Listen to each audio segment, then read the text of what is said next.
आह्वय अस्य रत्नानोहञ्जेभ्यो करं नमः प्रमुञ्च धर्मनस्परान् आस्ते अस्त्रैषवत्पराता भगवो भव अवदत्यर्दनुस्पृगं सहस्राक्षासदेशदे निसीर्यशल्याः मुखामना भव विजृम्भणप्रवर्धनादिशिल्यवानवाकं वद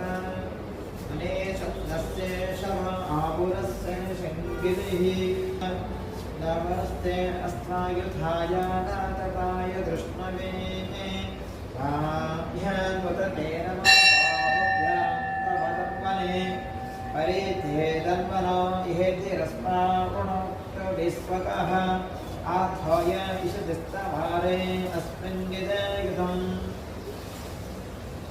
स्तु भगवन् विश्वेश्वराय महादेवाय त्र्यम्बकाय त्रिपुरान्तकाय त्रिकाग्निकालाय कालाग्निरुद्र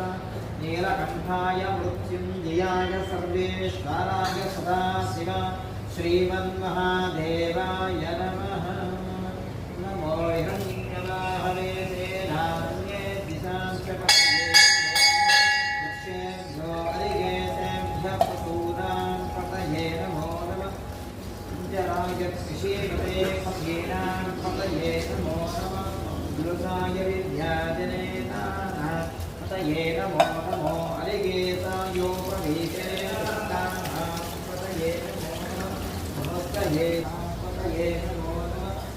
कायस्तपतये वृक्षाणां पतये नमो नमः अग्रदेवानिजाय वृक्षाणां पतये नमो नमः पतये नमो नमः निर्दोषाय क्रन्दयते पदीनां पतये नमो नमः कृष्णगीताय धामते तत्त्वानां पतये नमः नमः सहमानाय दिव्याजन आभ्यागिनीनां पतये नमो नमः पपुवाय निषङ्गिणे स्तेनानां पतये नमो नमो निषङ्गिण इषधवते तस्कराणां पतये नमो नमः पञ्चते परिवञ्चते कारुणां पतये नमो नमो निषेरवे परिकरायानुज्ञानां पतये नमो नमः सुरकाविभ्यो दिगागं सद्योनुष्ठातां पतये नमो नमः श्रीमद्भ्यो लग्नं चरद्यन्तानां पतये नमो नमः श्मेषणे गिरिचराकुलञ्चानां पतये नमो नमः